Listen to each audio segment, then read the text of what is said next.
Hi, Rich. Good evening. Good evening. So are you going to be the host? Yeah, but I do need some help with somebody to keep help me with the clock and to help me promote people. Okay. Who do you want to be co-host? Let me check. I don't see that everyone's here yet. Just give me a second. Okay.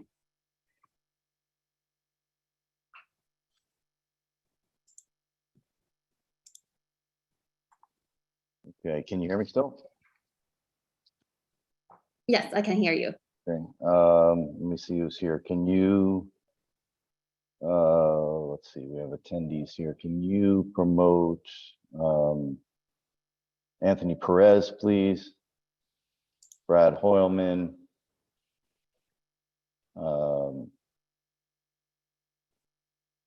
Katie Bordenaro.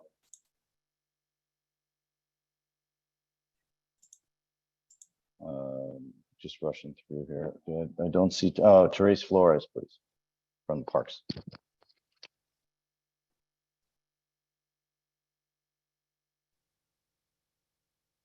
Frederica, can you help me keep an eye on who's got their hands raised? And then who else is here? All right. Okay, I want to get started because this is going to be how do we control the clock? Can I somebody help me with that?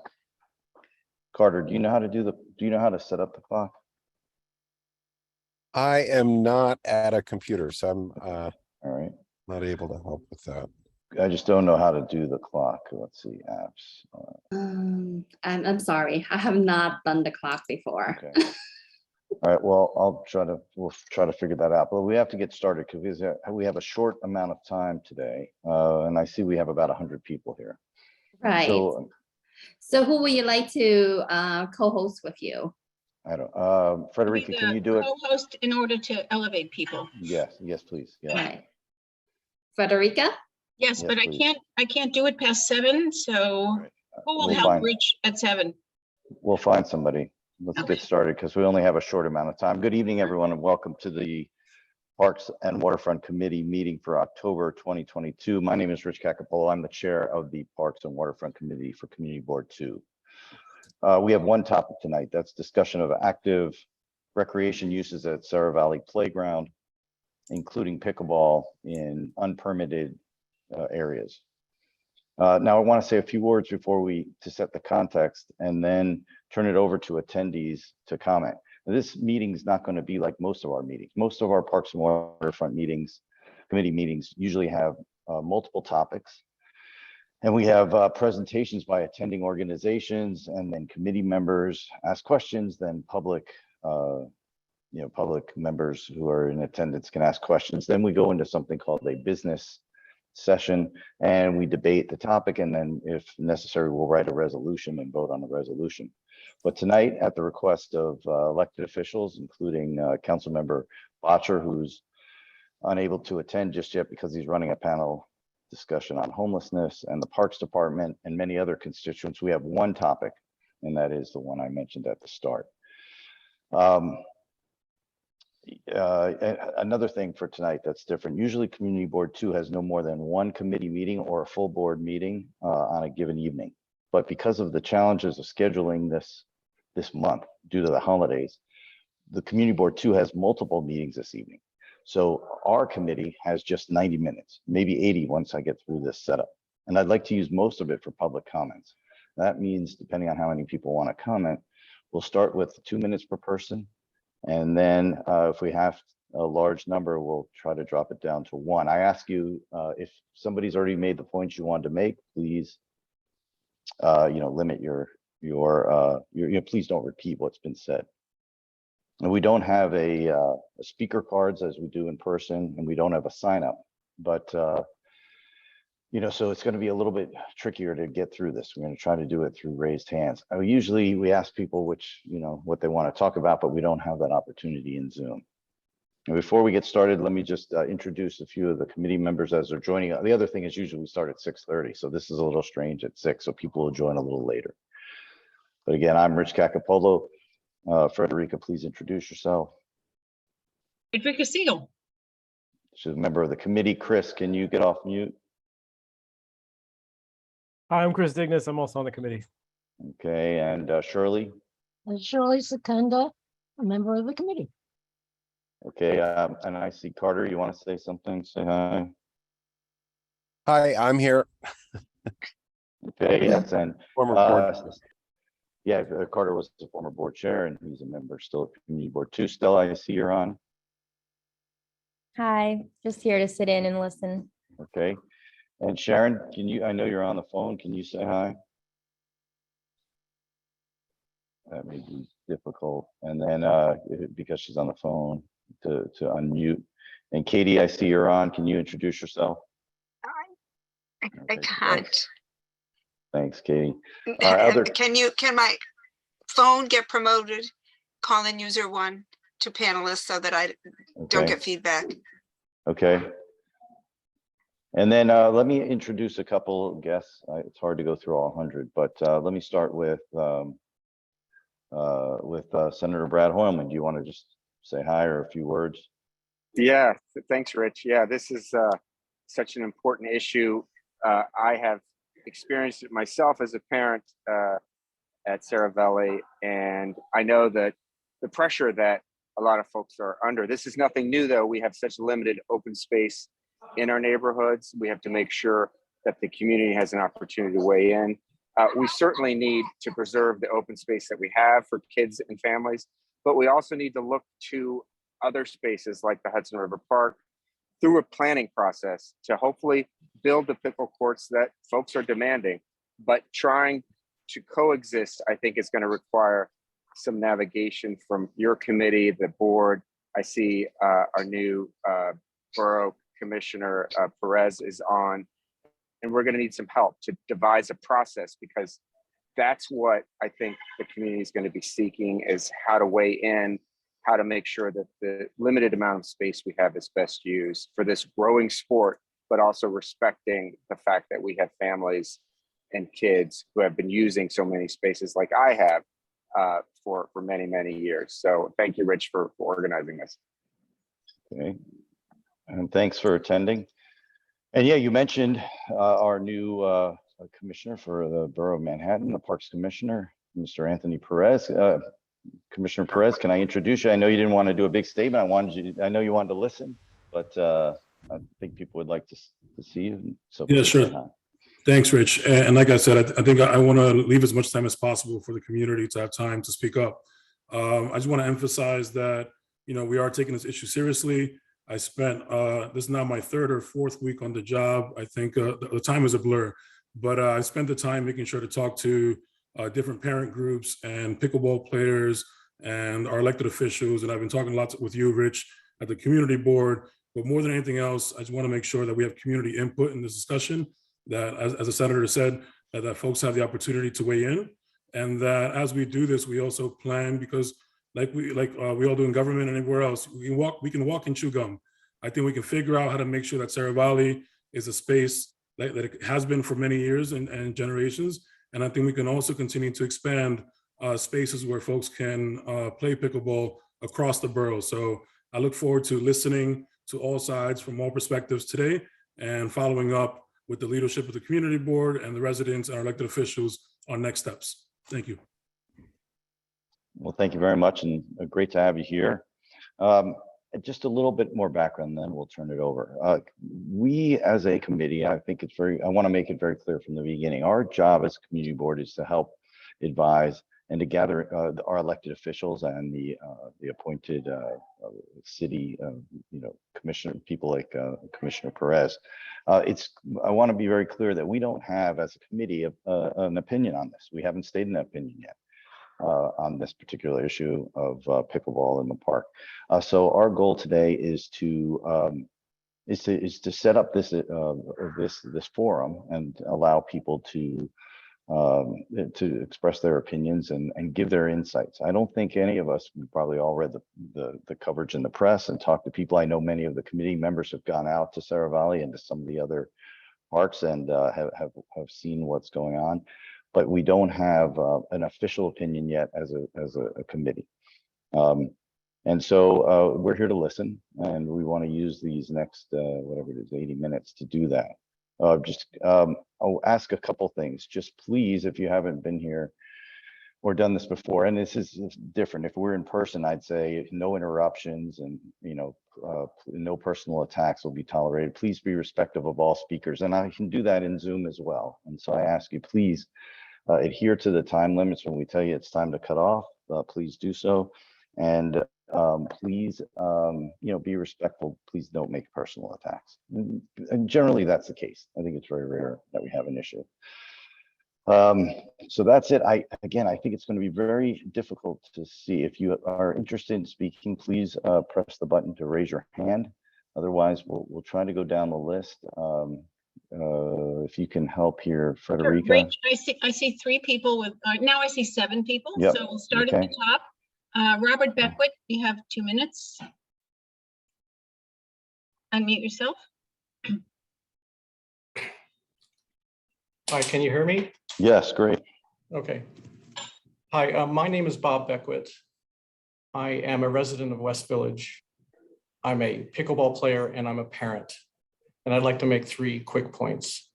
First of all, as a parent, I don't like seeing courts be set up, nets be set up all over this park where they shouldn't. It's not fair to the kids and it's disgusting to see. But I am not one of those people, nor are the very large number of people who are members of the West Village pickleball group that's on Team Reach that I'm a member of. The second point I'd like to make is that pickleball is a great sport for lots of players. Of the 1,000 members we have in our group that play at this park, the youngest is 12 and the oldest is 82. And why is that important? Because someday a 7-year-old playing at the park will grow up into a teenager and they'll want to play pickleball, and they can do it right there at this park. In addition, pickleball is great sport for people over the age of 60. In fact, that's the group that originally started playing this sport. And so we have many members who are older than 60, and they come out and they join us and they learn to play the sport and socialize with us. They are so happy. It would really be a shame to take this sport away from them. And when we come out and play, the only place we play is on the 2 courts that are designated. We set up nets and we share them with lots of people who come and wait their turn.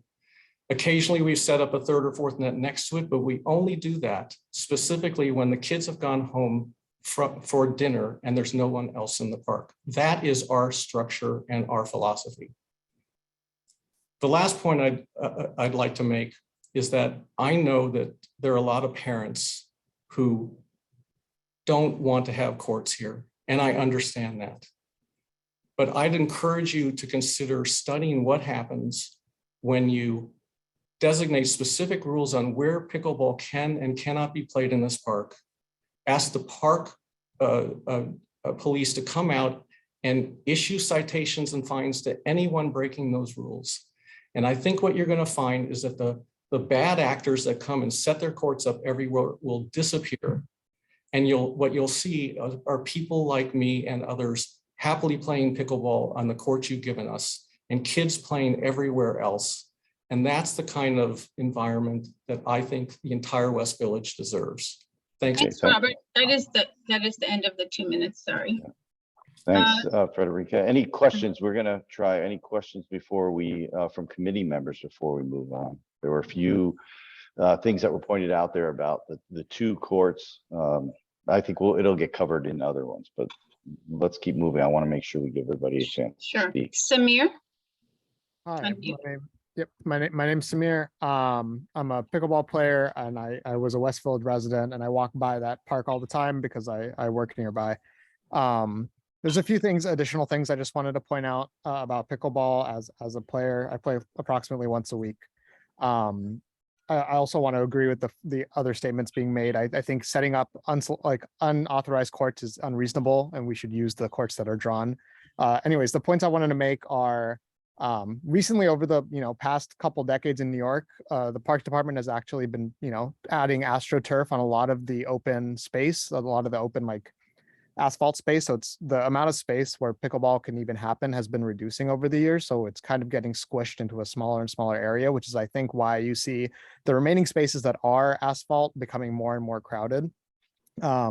Second is I've heard some issues around the size of pickleball. Seravalli is like a very large park, and I really think we can accommodate all the uses. I don't know if 2 pickleball courts is the right number or 4, but I think there is a compromise that can be made. I don't think it should be 0. And third of all is the magic of pickleball is it can be really played anywhere on any asphalt. So I'd encourage the park to also, the park department to also work with the DOT to see if there are nearby roads that can be closed and turned into pickleball courts. I think that's a great opportunity to unlock that space, especially in a neighborhood that is vast majority of people do not have cars. I think that would be a great opportunity to look at the roadbed for pickleball instead of just the park. Thank you. Great, thank you. Lydia Hurt, unmute yourself. Yes, hello everybody. Thank you for having us here. I am one of the leaders of the Team Reach group that Bob and Samir have mentioned that we play in the courts. We have more than 1,000 people in our group, and anybody is welcome to join. I'm happy to share with you how you can participate after this meeting. You can email me at lydia.pickleball@gmail.com. I am also a neighbor NYC community member, co-ambassador for USA Pickleball, which is a nonprofit national governing body of the sport. And, you know, as Bob, as Samir said, I do understand why parents are upset when the pickleball nets completely overtake the park. And I really do hope we can all come to the shared understanding with the players, the parents, and the parks department. I do propose that we have 2 more official courts added, not in line straight across the park, because I fully realize we want to be able to ensure people have space to walk across the park. But the demand for New York City residents to play on these courts, for neighbors, people walk here, we bring our own nets, we have extra paddles for anybody else who comes up to join us. You know, we met this woman, Judith. Judith's in her 70s. She was walking by one day, wanted to try pickleball, and we're like, we have an extra paddle for you. Judith has lived in the West Village for over 50 years, and we immediately welcomed her into this experience with open arms. We all share such limited open space here in New York City, all of us residents, the families, and my goal, and I think everybody's goal in our more than 1,000 people group strong, is to find a way to peacefully coexist within guidelines that we can establish with the Parks Department. And what I would propose is to have very specific rules about when those hopefully 4 official courts could be used. So no extra nets from 3 to 6 p.m. on the weekdays and 10 a.m. to 4 p.m. on the weekends. And as is mentioned, there's an opportunity for really strict enforcement, for fines to be issued, you know, so that those people who are not following those guidelines and working toward the best of the community are not bringing down the whole organization and the sport, which pickleball is so inclusive, accessible, and democratic. It really is a sport for the city of New York, where everybody in all shapes, colors, backgrounds is really welcome to play and participate. Okay, thanks very much. Can I just, Frederick, let me just make one point. Everyone who's speaking, I just want to be clear, you understand that your comments are being recorded and there'll be a transcript. So the proposals you make, I'll be able to go back through and pull those together into a document on notes on the meeting. So thanks for that. Just want you to know it's not being missed. And one other thing, I just wanted to correct myself. It's no official position. Oh, actually, let me just say it one more time.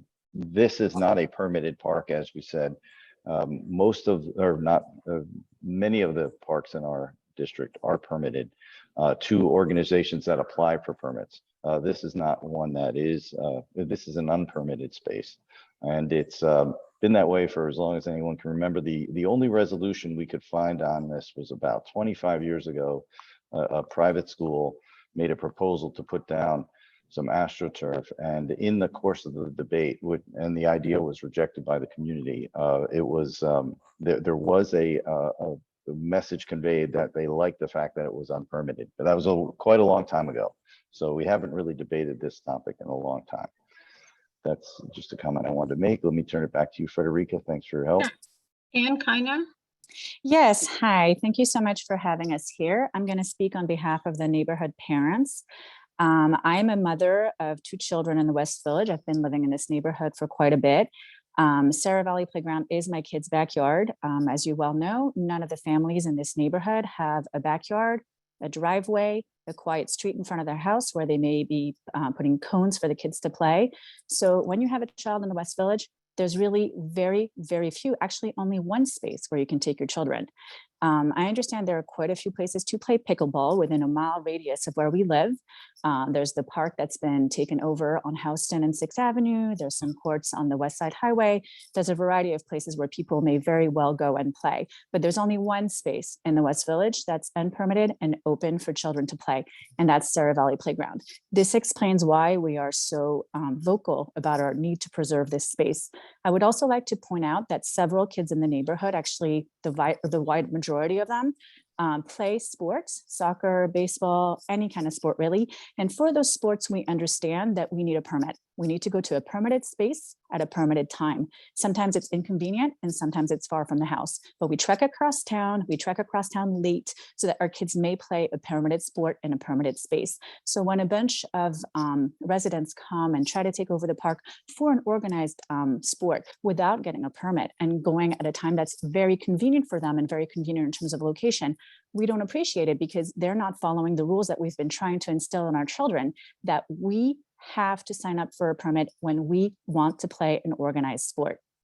So in terms of the courts being currently used, right now it's 2 courts, and even 2 courts, I believe, is not acceptable to us. It's really very difficult to coexist with 2 courts because even only with the 2 courts, it's already very difficult to keep the kids away from that area. We have to keep them away not only from the courts themselves, but also from a 10-foot radius around the courts because the people who are playing do not pay attention. They're lunging for the ball a little bit away from their courts. And so we have to keep an entire swath of the park free and clear for those pickleball players, which is very difficult when you have kids who are learning to ride a bike or learning to toss a ball. It's hard to get the ball from rolling onto the courts, and then the kids run behind the ball and they get trampled by the adults who are playing.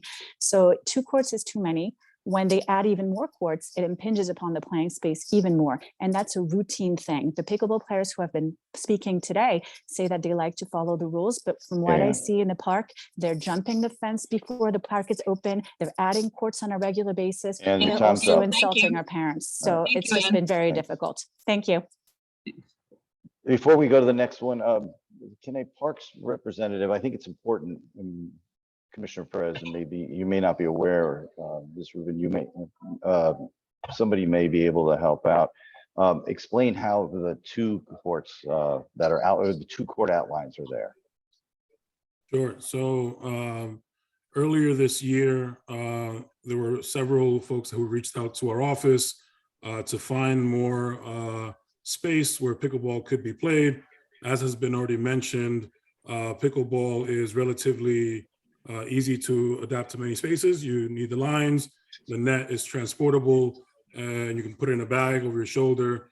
And so I can't speak necessarily to how Seravalli was chosen as one of the handful of spaces where lines were drawn, but it was, I think, particularly because it's a relatively large multi-purpose play area where folks can engage in different level of activities. But with that said, what we're focused on right now is making sure that we have the community input for what happens with these lines, and also moving forward when we work towards finding additional spaces and creating more pickleball courts, we want to make sure there's community input in those conversations. Thank you. Frederica, can you highlight the next person to speak? Please.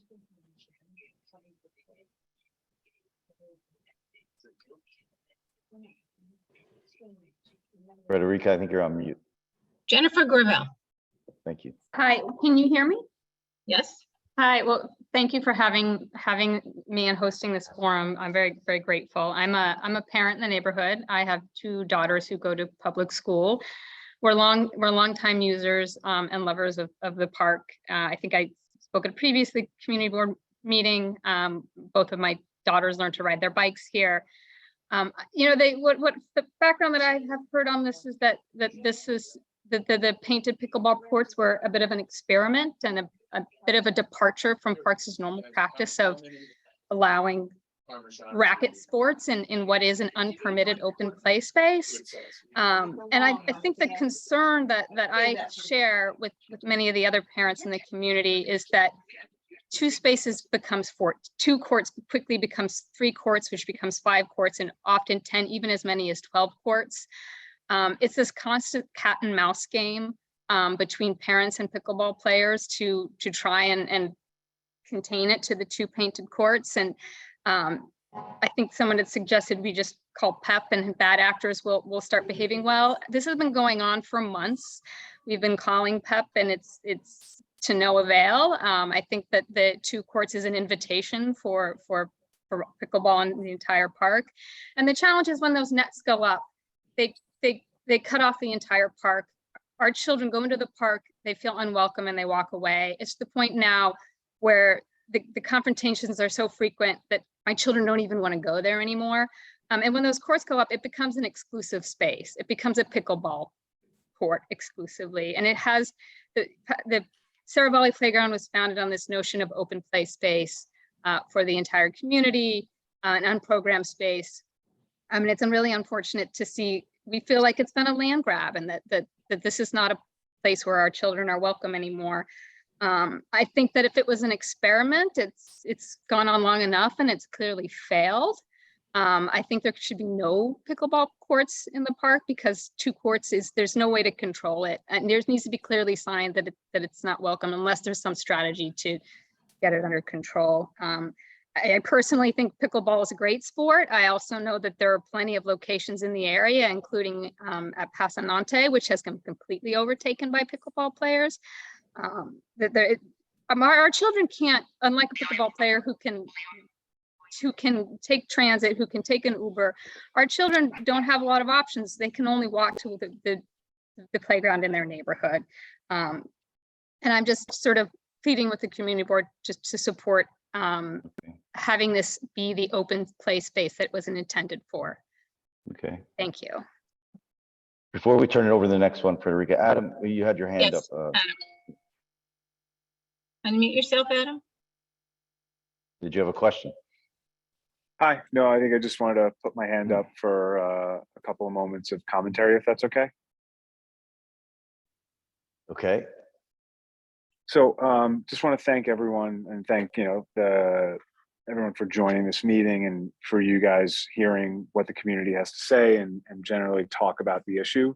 So I'm a parent of 2 young sons who play at the park, and over the last several months, since about the summer, it really has been a struggle. And I don't want to restate too much of what Ann and Jen had said and said so well, but I think what has been said in this sort of context has been, pickleball is a highly mobile sport. People can come and bring their courts and they can play and have access to spaces, but that mobility, that ability to bring additional courts sort of tends to expand past the point where children can play. And I've seen firsthand full-grown male adult pickleball players in their 20s chasing after a pickleball and knocking a kid off a bike. And so there are kids in this play area that are 3, 4, or 5 and just learning how to ride a bicycle. And as they roll through these spaces, they're not as aware. And when you have large adults sort of doing the same thing, it kind of creates quite a bit of danger. Furthermore, I think with respect to the organization level that USA Pickleball brings to this enterprise of trying to, set up games in this court, letting people know that this is an open space for pickleball. They have taken the role of promoting the sport. And I think, quite a few parents do play pickleball. We just, are advocating that it's done in a space that is away from children. It's safer. It's not capitalizing the free space of children in the community.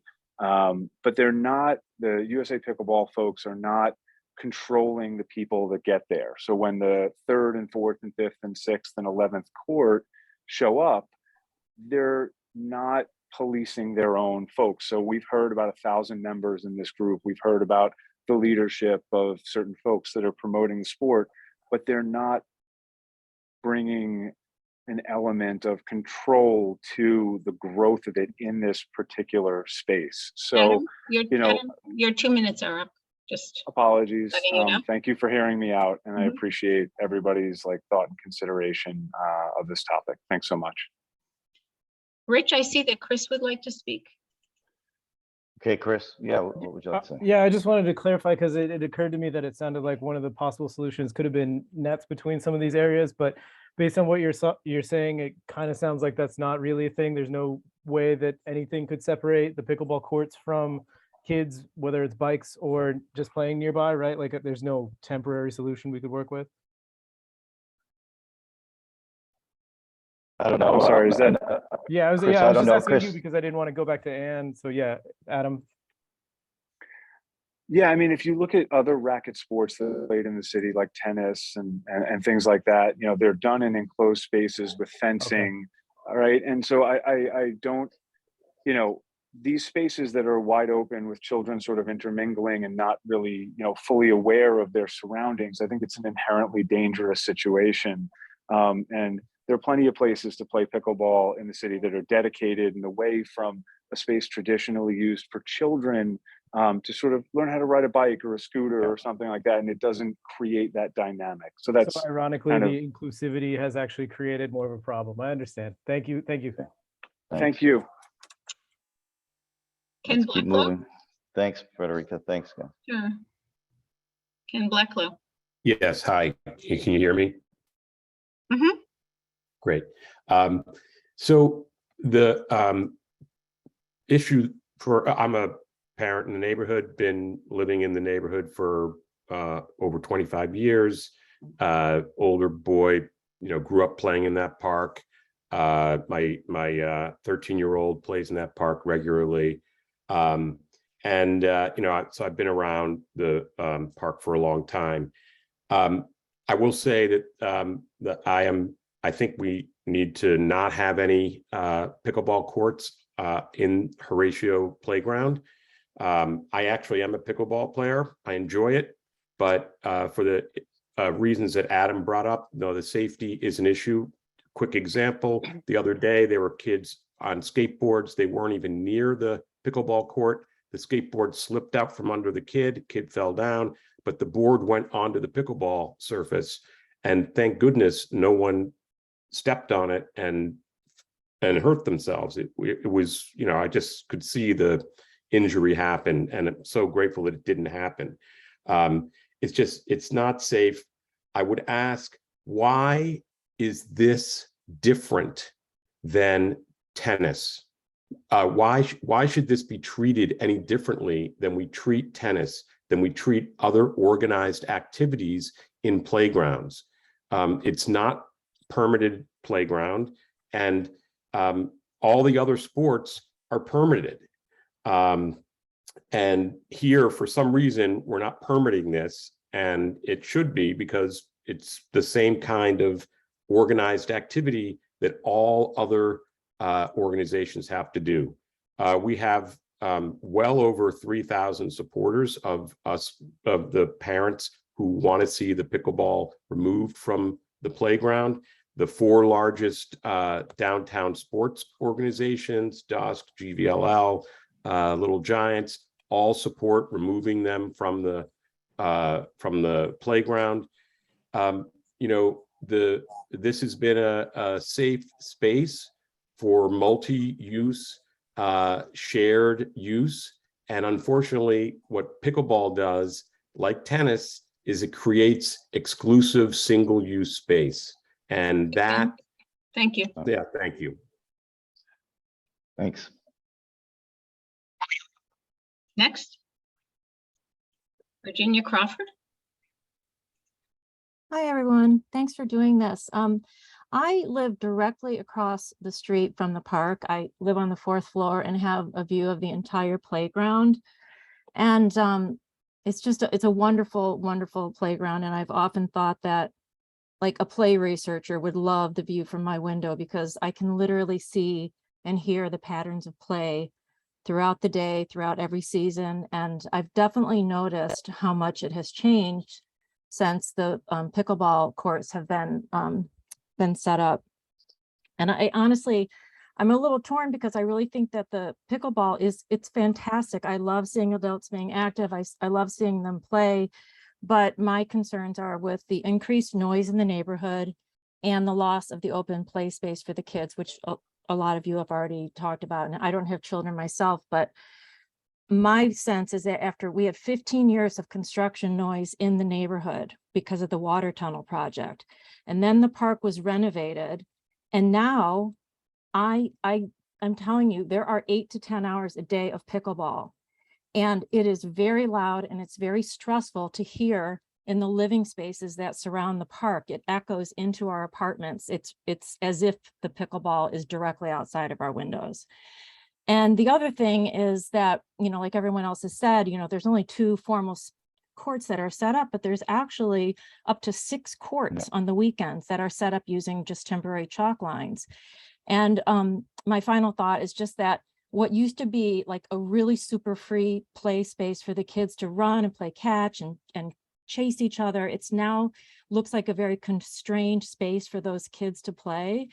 And if there's one thing that children understand from the get-go, it's fairness. And I think if I was a kid, I would just be thinking all day long, it's not fair. It's not fair that our space has been taken. And I don't think it's a good idea for pickleball players or anyone playing in the park to be policed or issued tickets on a playground. I think that there needs to be another solution that everyone can be happy with. But anyway, those are my thoughts. Thanks so much, Virginia. Sure. Sarah Cowan. Thank you. I am Dr. Sarah Cowan. I am a mother of 2 children. I'm also an expert on child development. Vis-a-vis prioritizing children's needs over pickleball players, I have a few thoughts. So the first is that while others have noted the wide range of ages of pickleball players, the reality is that the vast majority of them are between the ages of 20 and 35. And so what we're actually talking about here are the needs of children and the needs of fully grown adults. So there are 3 ways in which I would ask that you consider this. One is that the scientific consensus is abundantly clear that play is fundamental to children. This is why we have recess. This is why we have playgrounds. This is why we have child labor laws. Learning how to ride a bicycle is a fundamental life skill that opens up incredible avenues and opportunities for employment. So prioritizing pickleball players over children and limiting children's access to play is actually truncating their future. And whereas exercise is fundamental to everyone, pickleball is not. There are a wide variety of alternatives to pickleball. There is no alternative to a space to learn how to ride a bicycle.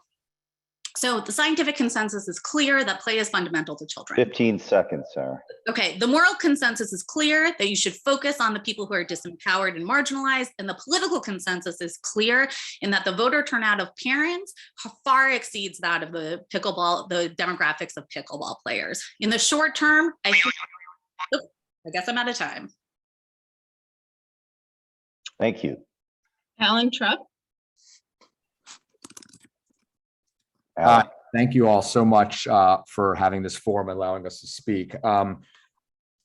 Just to get to the root of it all, this has been a 60-year dedicated, safe, open play space for children. 60 years. It was dedicated specifically for that purpose. And the introduction of pickleball into this ecosystem has completely disrupted it. It is no longer an inviting safe space for kids. They've stopped going. Numerous kids and families have been stressing about this and reiterating this point, and it's proven to be a complete and utter deterrent. You can watch on any busy Saturday when it's not 6 courts, it's about 10 to 12 to 14 courts, or any day that they choose to be honest, to spill out beyond the 2 courts that are already there. And kids will walk up to the park, they will see the pickleballers, and they will literally turn around and not even bother entering.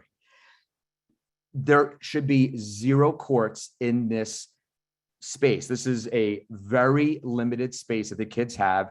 And even the 2 courts alone completely disrupt the flow of the park. They take up an outsized amount of space, don't give the kids the free room that they need to do all the things that the prior speaker just mentioned. And ultimately, when the pickleballers do spill out beyond the 2 courts, it's the parents who are confronted with the responsibility of enforcement. And it is gone on for way too long. As other people have said, this is an experiment by the Parks Department. I think it's clear. I mean, it could not be any more crystal clear to anyone that's paying attention that this is not a compatible space for pickleball. This is meant for kids. It was prioritized and built for kids. And as a pickleball fan myself, we need to find a safe and dedicated space where they can play, similar to tennis. This is really, no way to introduce this sport into the community, into the neighborhood, because it is dangerous. We have kids getting knocked off of bikes, kids getting bumped by the pickleballers, and ultimately, this park cannot be just completely conceded to pickleball, which is the direction. Thank you. Thanks so much, Alan. Thank you, guys. Mark Borden? Hi, thank you for giving me this time to talk. The one thing I want to point out is that while the pickleballers in public preach a kind of philosophy of getting along and being kind of a part of the community and wanting to coexist with the children and the people of the park, privately, we've seen them say other things that are contrary to this. We've seen one of the leaders of the pickleball organization in a private message talk about how the Horatio Park residents and their children are entitled rich kids. She was also quoted in a newspaper story saying that Child Protective Services should be called. She also asked why these children are in this park unsupervised, where there's no understanding at all that the point of having and I want to also point out, this is called a playground, not a park. So the playground is a place for children to be when they reach a certain age and maturity, unsupervised. And that kind of community of kids that are both supervised and unsupervised creates like a true village where you get communal parenting, you get older kids watching out for younger kids. And the spirit of the pickleball community from some of the leadership is not what it sounds like, and it's not what it says. One of the people in this forum has even talked about how he's going to have his cousins who have little kids come in to kick some rich kid ass. And all of this is documented on their community. And I apologize for the language, but I'm quoting exactly. So this is a community that repeatedly disrespects the Parks Department. When they come out to enforce the courts, they say, okay, we'll move along. And as soon as they're gone, they come back. They know that the Parks Department is overwhelmed, and they know that they can take advantage of them. So they do not respect the authority of the Parks Department. I don't think they ever will respect the authority of the Parks Department. I think that this is a land grab by a pickleball organization that wants to get as much space as possible. And when it's gone, these kids are not going to have a space. And it's generations of kids that have enjoyed this space. So I really want to be clear that while there's a lot of talk about community and getting along, it is not true. And I've seen it firsthand in their groups, and I've seen the way they talk to our kids, and they're repeatedly asking our children, hey, do you mind sharing the park with us? Imagine an adult going up to an 8-year-old kid and asking them to leave. It's essentially bullying. Yeah, Thank Mark. you. Thank you for the time. Thank Mark, you. thanks so much. Thank you. And I urge everyone, please don't make attacks. I know, Mark, I'm not accusing you of that, Mark. I know you're reading some comments that you saw on a boards, and you're telling your experiences, but I just want everyone to try to keep it civil. Thanks. Yes, Mark Meltzer. Unmute. Hi, everyone. Good evening. My name is Molly Meltzer, and I have 3 children. I live over on Horatio in Washington. We've lived in the West Village for 15 years. My children are 10, 9, and 5 years old, and this park is truly the backbone of our community and basically our backyard. These pickleball courts arrived into our community with absolutely no warning, absolutely no community input, absolutely, as far as I understand, no process or ability to give the Parks Department or the city or whoever put them up why they were put there. Since then, this park, which, like everyone has said, which was operating as an incredible ecosystem of all kinds of kids, adults, sports, including roller hockey, adult weight classes, it has been truly everything, has been fine until they showed up. As many people have already spoken, I'm going to say it again because it needs to be said. This is not a group of people. Perhaps the few that have spoke here tonight are willing to cooperate. Most of them are not. It's coming to the point where my kids don't want to go there because they have to say, Mom, I don't want you to have to talk to the pickleballers. Like, I don't want to have to worry about going in my scooter there. What if I kick the soccer ball into their net? They don't move. We don't have space. It should speak volumes that all of the downtown sports organizations have supported our cause. I'm asking that the Parks Department put a moratorium on both of these courts until ruling is issued. It's not working like this. It's absolutely not working like this. 4 courts is basically the entire blacktop. Even the 2 that are there jut out into the center of the blacktop. So small kids like my daughter, when she's riding her scooter, is very likely to go into the pickleball game. Pickleball is not a contained game. The point is to make a passing shot so the ball and people go everywhere. Okay. Obviously, you've heard this, there are collisions and there are safety reasons. Until there are rules by this organization, please put a moratorium on the 2 courts that are there, and please put them in other places. It's a very well-resourced organization. They need to go elsewhere in the city. Thank you. Thank you, Molly. Toby Bergman. Unmute, please.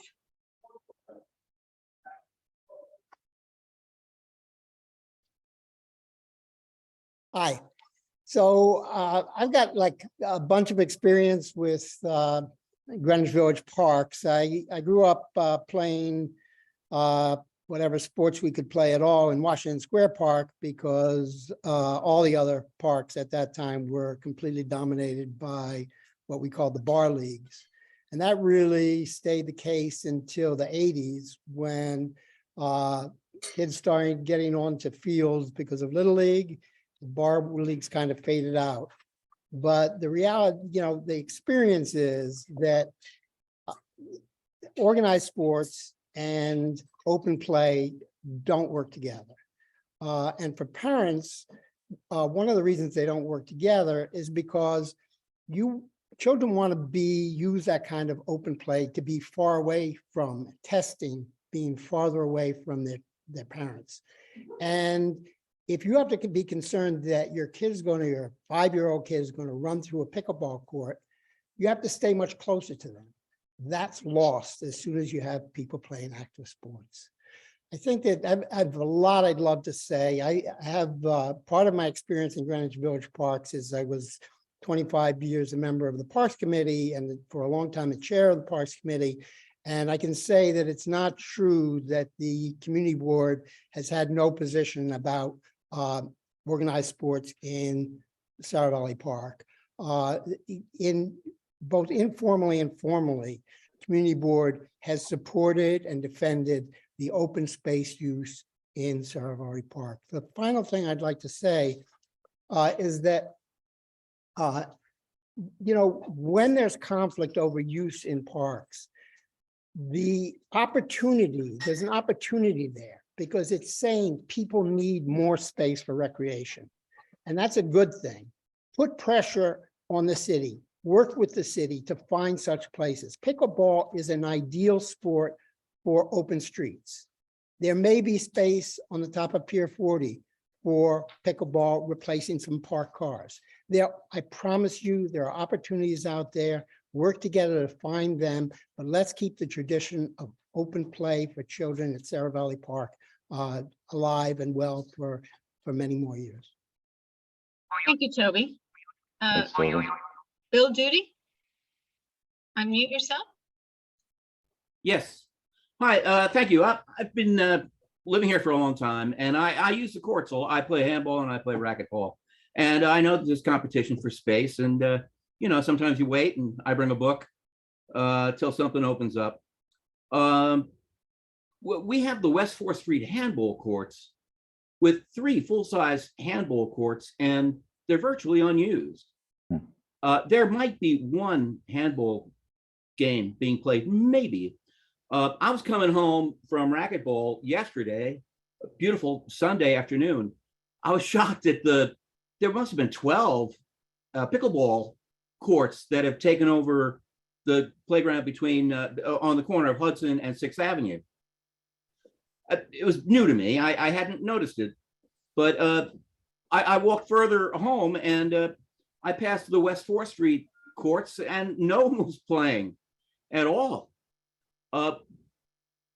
I think that before village parents should even be asked to consider giving an inch of their children's playground space, pickleballers or somebody ought to be able to use the West 4th Street handball courts. It seems clear. Okay. Thanks for your input. Sure, thank you. They're good ideas, and I like when I think we all really benefit when ideas are proposed. And I think you were talking about Passanante on 6th Avenue or Avenue of the Americas at Houston Street. Yes. Yeah. There are so many. It was like a bloom of something I'd never seen before. Yeah. But there are none. There are no there could be 3 pickleball games playing on the handball courts. There's nothing there. No, thank you. Thank you. Sarah Morjani? Hi, everyone. I'm Sarah. Thank you so much for giving us all the opportunity to speak. I'm a West Village resident and pickleball player. And, you know, really have loved over the years I've lived in the West Village, seeing the community that the Seravalli Playground creates among young and old alike. It has been a space that has been enjoyed by adults and children since before pickleball was played there. There's basketball courts that are used by adults. There's basketball nets along the sides of the courts that are used by adults, and adults and children have coexisted in this space. And I truly believe that we can find a compromise to allow that to continue while including pickleball in, you know, the Seravalli like lineup of available sports. I think that we should look at things, whether it's like, you know, putting rules around when the pickleball courts can be used. I don't know if we could look at lighting the courts, because kids are really used and focused on using the playground at very specific times, right? You can, I'm sure the person who said that you can map the play of the children, and from her window, you can see when the space is most used by children. And while I appreciate, I would love as a pickleball player to be able to use it at all times, I think we need to work together as a community to find compromise, right? That allows the children to have their play space, but also allows the pickleball community to coexist with it. And I don't know if we can look at lighting the courts at night to allow night use when, you know, adults are way easier for adults to come out and play. I know a lot of pickleball players would support that, or, you know, restricting time to different times. But whatever it is, I do believe we can work together to continue the space as a multi-use space for adults and children alike. Thank you, Sarah. Frederica, I know you've got to run to the other meeting. We have 6 left, and I can help you with that if you'd like. Great. Yeah. Okay. Great. And then, but Matt has generously volunteered to step in when you have to leave. All right. Thanks so much. That's okay. Keep going. Sure. Peter Marino.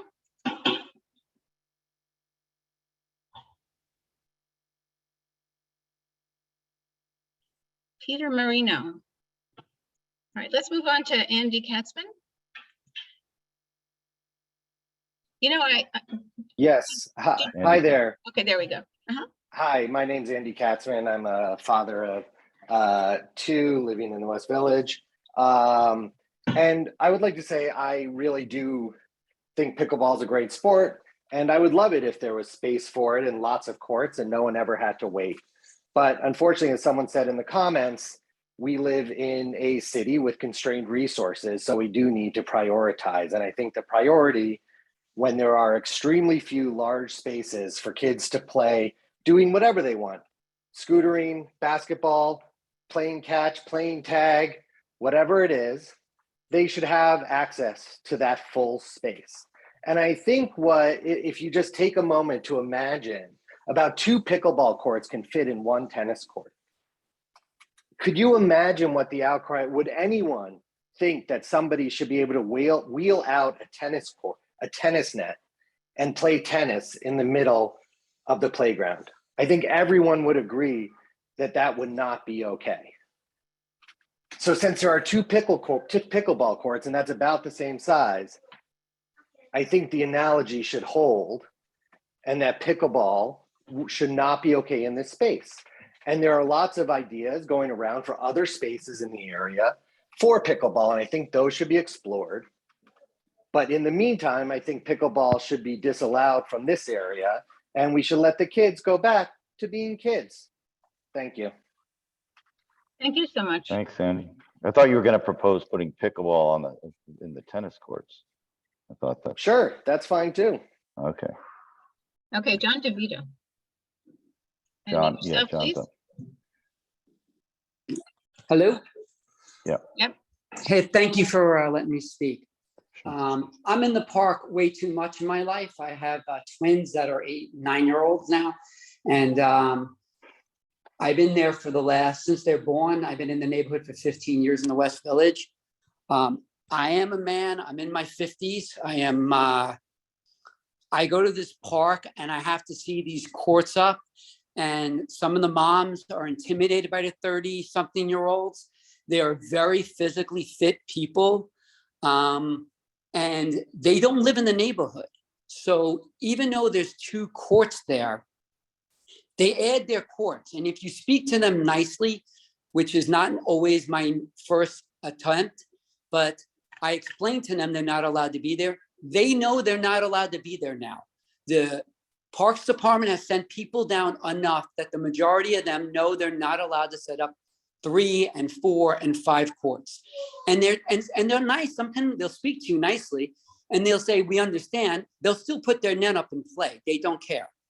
And I asked some of them to go speak to the people on the bench that are following the rules, that are using the 2 courts, and they look at me in a very angry manner, okay?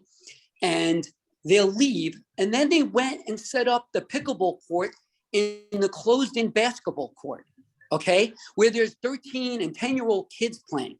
You know, when you're 13 years old, when you're a young adult and you're feeling, you know, really good that you got some freedom to leave your house without your parent, now you have a 30-year-old, very physically fit person taking over your court and telling you to leave.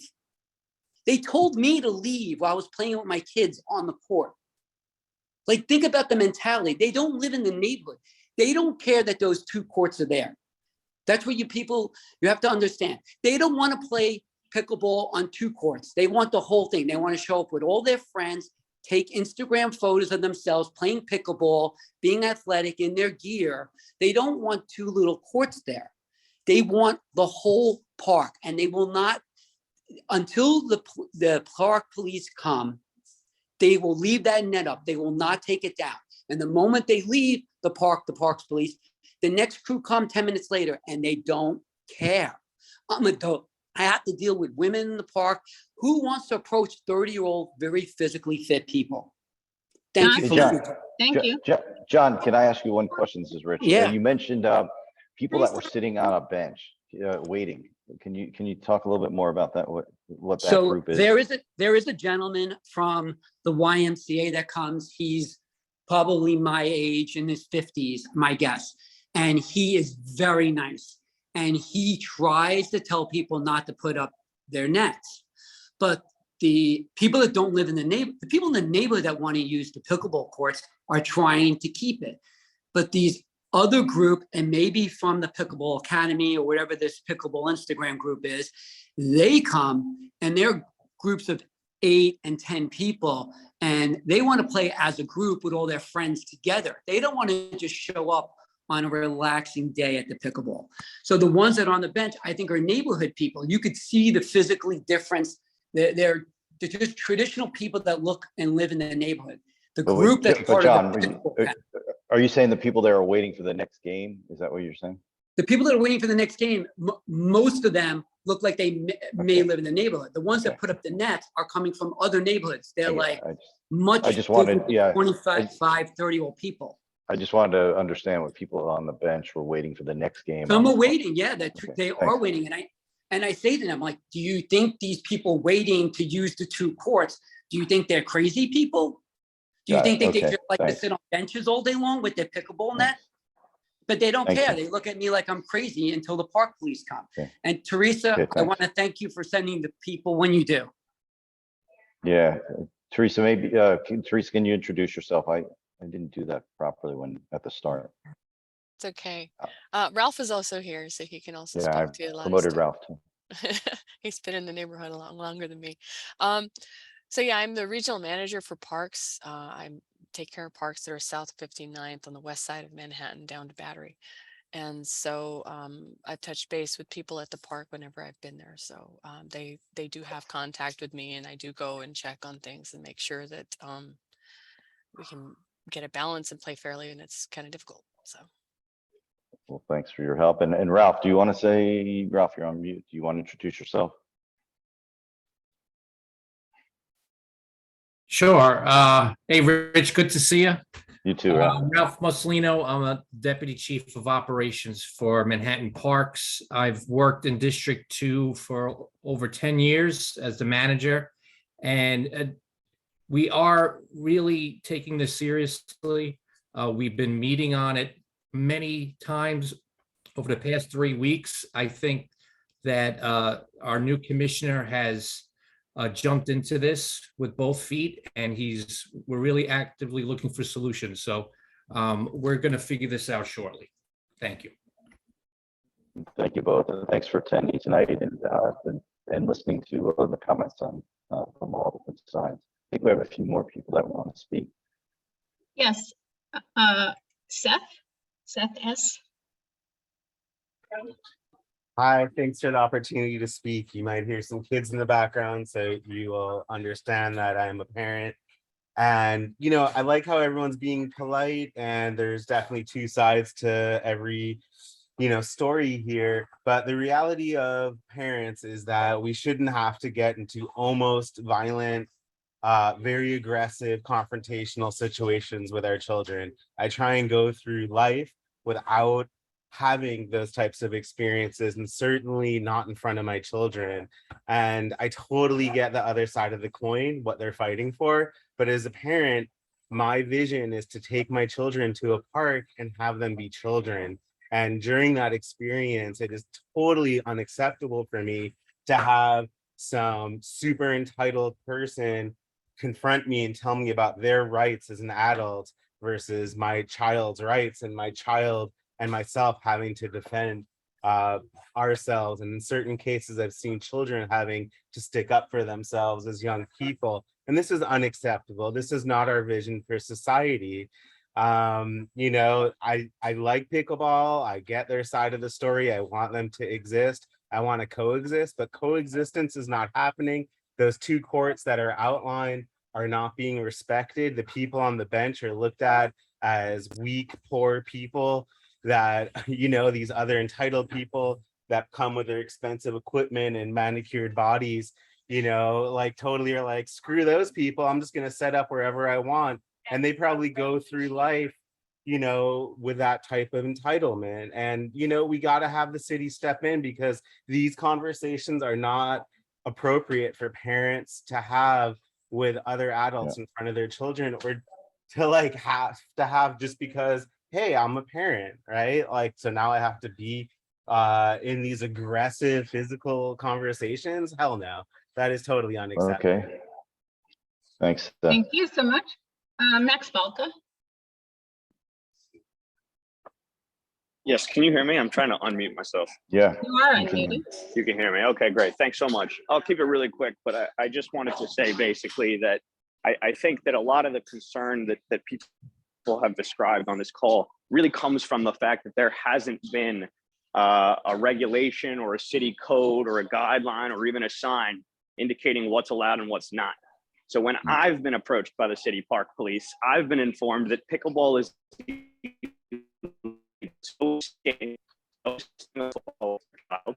so is riding a scooter, and so is having a cat. All of these things are equally illegal in the eyes of the park, physically at the park. I say what we need is more guidance. We have specific rules about when and where pickleball players can play and when and where other people can do. Once those guidelines or those rules are created, then from there we make right now. And to date, with the experiment people have talked about, is there been any clarity or any rules? So of course there's been infighting. Of course everybody tries to say, well, what about my rights? They do have those rights because there's no law saying they don't.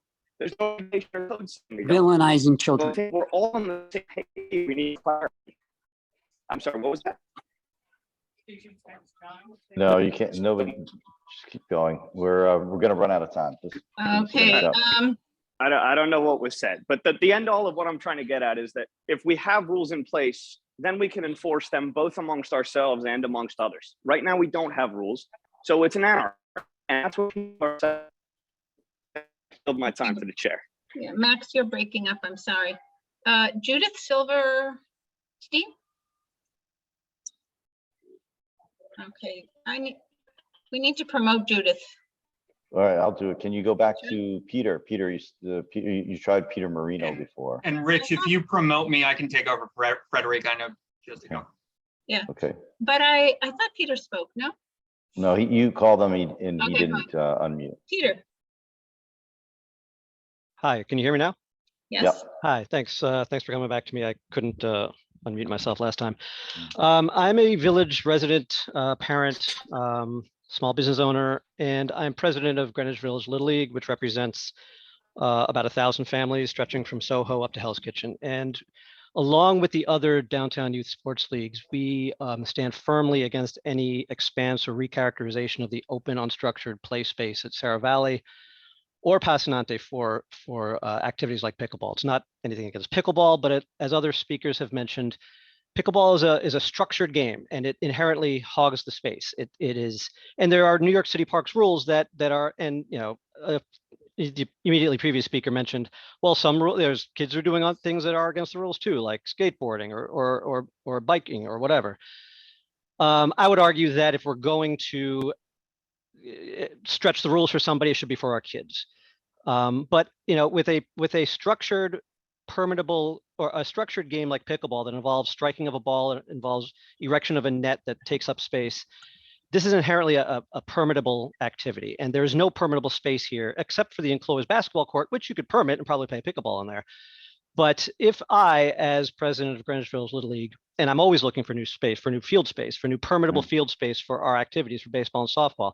If Parks were to come to me and say, hey, you've been asking me for practice space, we could carve out some space at Seravalli, I would say no, because that would take away unstructured space from our kids who need that. As much as I am a big fan, obviously, of structured play, of baseball and softball, kids need open, unstructured space in order to do things that they can't do otherwise. And there's so little of it in the city. We cannot give up any of the space at these parks or these playgrounds for adult activities. We need to find new spaces for those activities.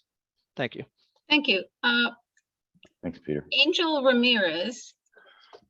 And then Rich is Matt ready? Matt's ready to go. Yeah, I'll make him co-host. Yep. All right. Thank you. Thank you. Hello there. Can you hear me? Yes. Please go, Andrew. Hi. Hi there. Yes, my name is Angel, and I am a member of the WV PB pickleball group there. And I am the gentleman that someone had mentioned earlier with the YMCA shirt, who has been approached numerous times by a few parents to thank me for helping them control what is going on there. And I do want to say that the people who are the active members of the WVPB group have instilled that, and that is why there has been really big changes with the outcome of how many people do show up and play on those 2 courts. We've made it a priority to tell others who come in who don't understand what's going on there. This is what's happening, and you have to coexist with what's happening here to hopefully benefit both parties, the kids, the parents, and the players.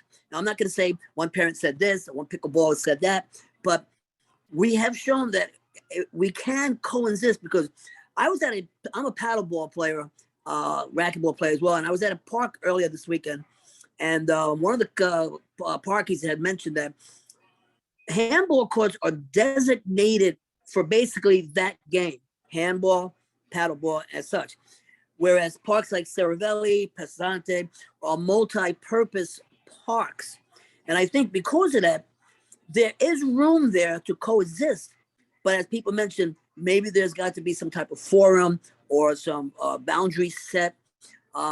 Because during especially in the summertime, there's a lot of dead time at that park in the early mornings, early afternoon. It's usually after late in the evening. But I guess what I'm trying to say is that there is the group, I guess, expectation is to work with the parents, and because I think if it's done properly, we can all coexist at that park without any hassles.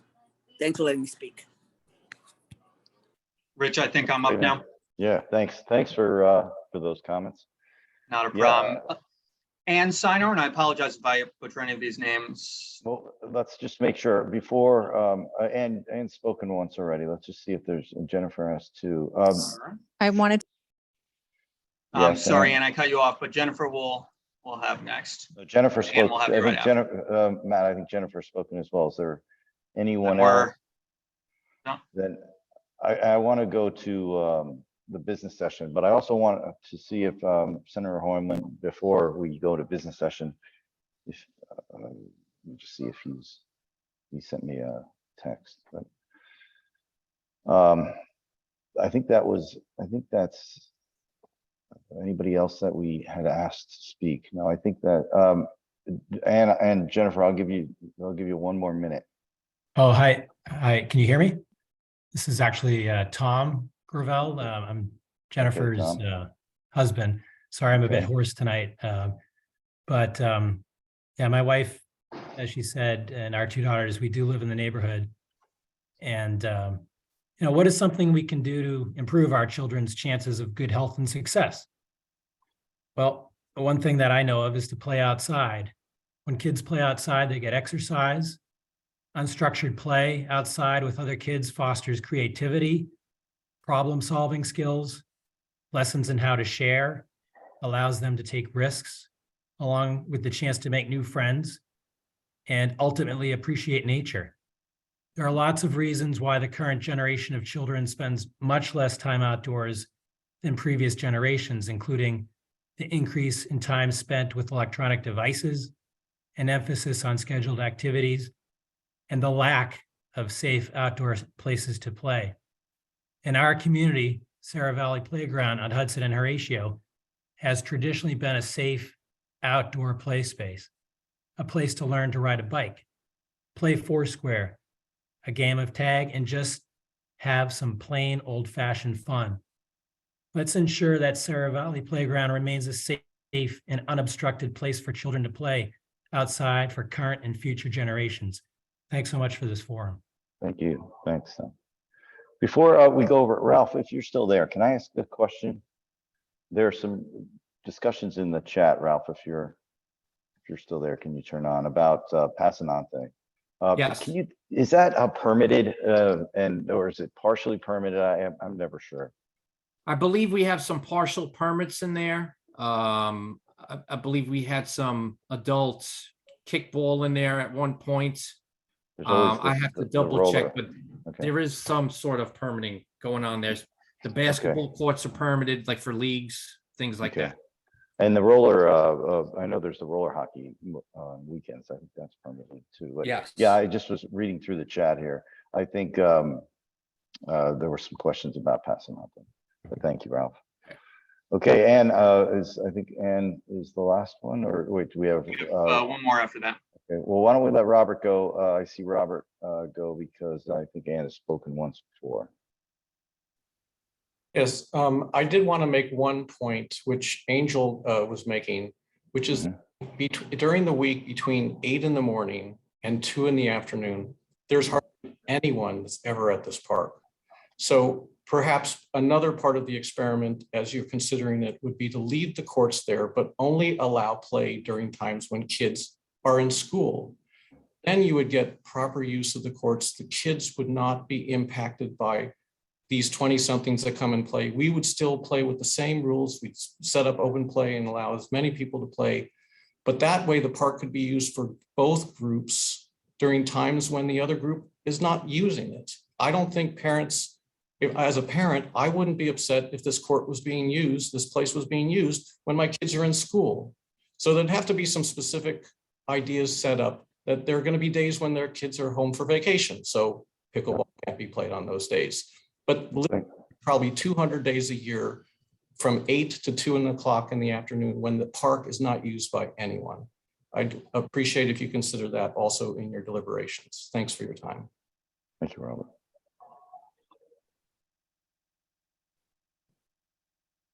Okay, and you've spoken, I believe you've spoken once before. We'll let you go, please, 1 minute, because we have to do this one thing called business session before we lose the time at 7:30. We lose the Zoom at 7:30.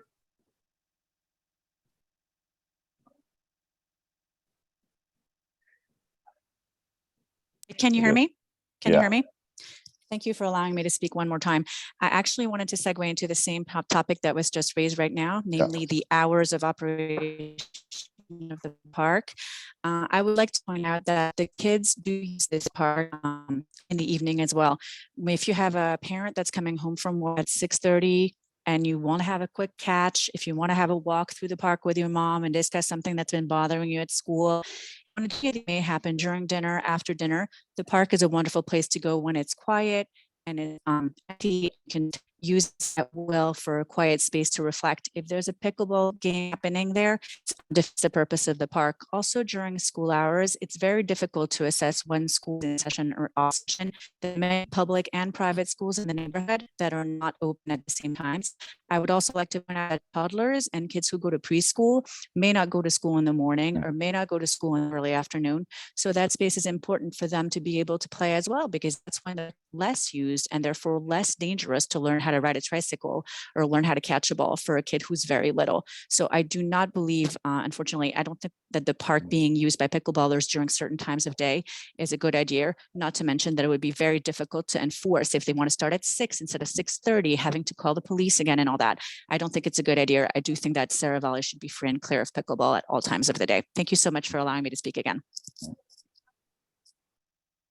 Thanks. Okay, it's 7:20. Perfect. We're going to now transition into what's called the business session, and everyone can listen in, but this is a time when the committee members are asked to debate what they heard tonight and to think about what it is we should do as a committee going forward. So I see everybody on, and I've left a couple people up just in case there's questions here. Shirley or Coral or Chris, or anybody want to comment? Matt?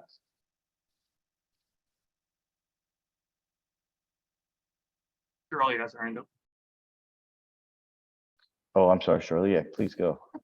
Just one thing, and it was said very early in the session and by Samir Lavinja, and he suggested looking for street space that could possibly be closed at certain hours and dedicated to pickleball at that time.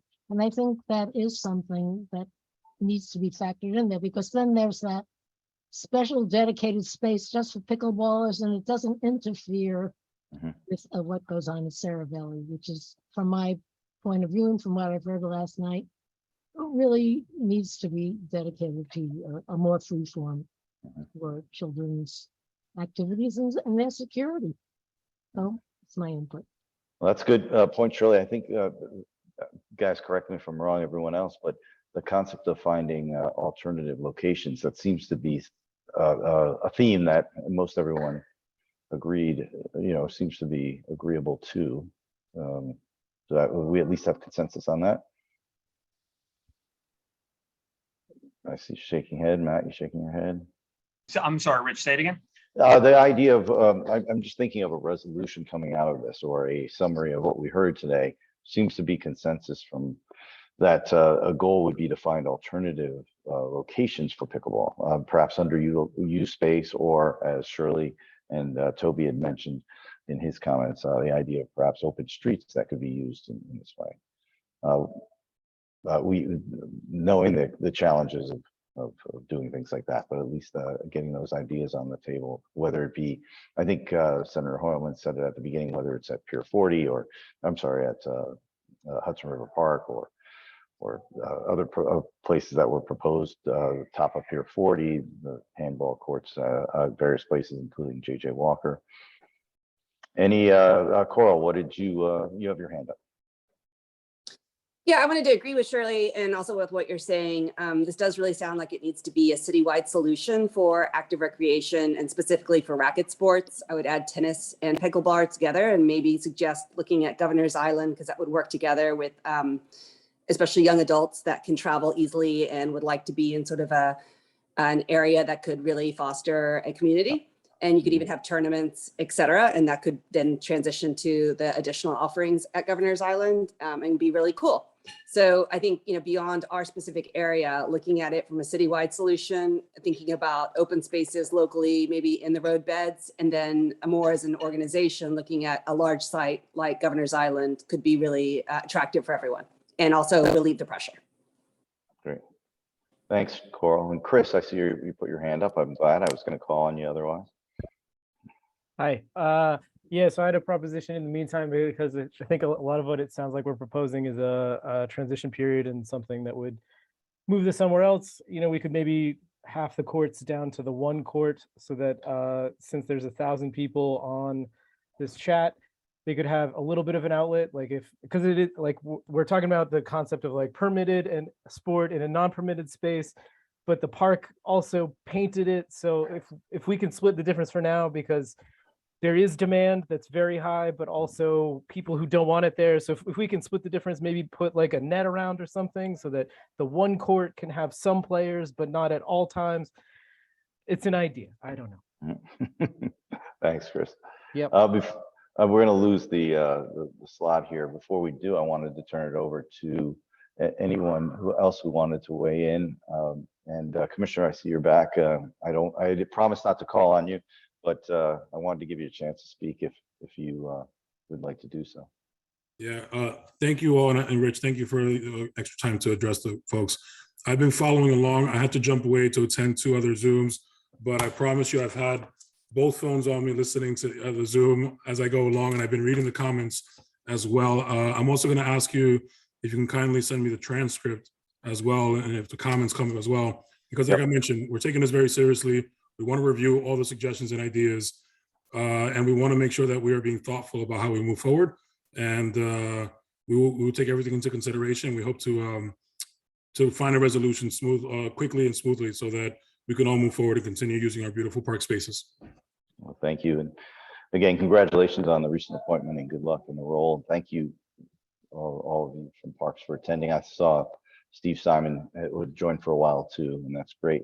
Sharon, Stella, before we sign off, anyone else? Oh, Sharon, you've got your hand up. Please unmute. Unmute, okay. There you are. Good. Yeah, in reference to Seravalli Playground, someone was saying that it's difficult to know when the schedules for children getting in and out of school. But I mean, how hard can that be? I think that all you do is just find out from the various schools in the neighborhood when they're in school and have the players play then, pickleball players. I think that's a good idea. Well, I'm sure we can do that. Yeah. Stella, I didn't mean to pressure you. You don't have to speak, but I wanted to give you a chance before we lost the slot if you wanted to. We have a couple minutes left. Sure, thank you. I think that there have been some good suggestions proposed throughout this meeting. But I think regardless of the resolution that comes out or whatever long-term or I guess medium-term solutions get implemented, I'm thinking that it would be a good idea for this committee to schedule more hearings like this in the future, maybe a few, just to put them on the calendar so that you know, we have the open space to continue discussing and maybe making changes as time goes on, the seasons go on. Yeah, that's my thought. Well, thanks for joining us tonight. Matt, did you have anything else you wanted to add as we're wrapping up here? So one, I would definitely second Stella's kind of proactive approach as a, I don't want to call it, well, we are reactive, but I second that. Two, I frankly lean towards just saying it's a playground and that's where kids play. I mean, I live in the West Village, like I'm all for people coming and playing, and I'm young and I've never played pickleball in my life, but there are places that people play pickleball and there are places that kids play. And if both groups are telling us that those, you know, groups can't live together in symbiosis, then we need to find, both of them are valid, both of them deserve services, both of them deserve access to open space. We got to find a solution for both of them. But from a more macro level, I will say some of the comments that, as always in a contentious issue, some of the comments were a little unfortunate. Certainly everyone's neighbors. If you live in New York, you're a neighbor. Whether you're coming here from Washington Heights, whether you're coming here from the East Village, whether you're coming from Horatio Street, everybody gets the park. Everybody gets a chance to play. That's my point. I actually thought the debate was more civil than I thought it would be. More on just based on CB, you know.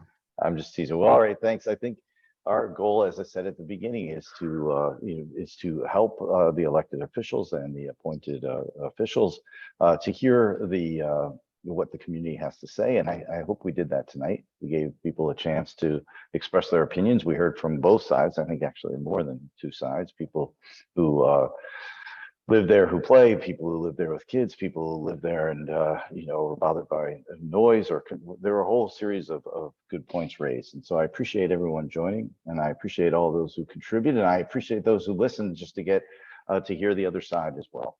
And so I do think it's a great idea that from Stella and others that we continue to have these discussions. And if proposals are brought up by the Parks Department or others, I think we can use our role to get them debated as well. So thanks everyone for joining, coming in right at 7:29. And I don't know which committee's up next, but if you like, there's a meeting every night if you want to join. So thanks everyone who joined for the first time too.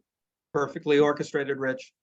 Go Yankees. All right, rain delay. Yeah, rain delay. Bye. Great time Right. to schedule a meeting, Rich, during the rain delay. Thank you. Yeah, I you're appreciate welcome, that, Ron. everyone. Yeah. Thanks, Ron. All Take right. care. Have a good night, all. Talk to you soon. Good night. Thank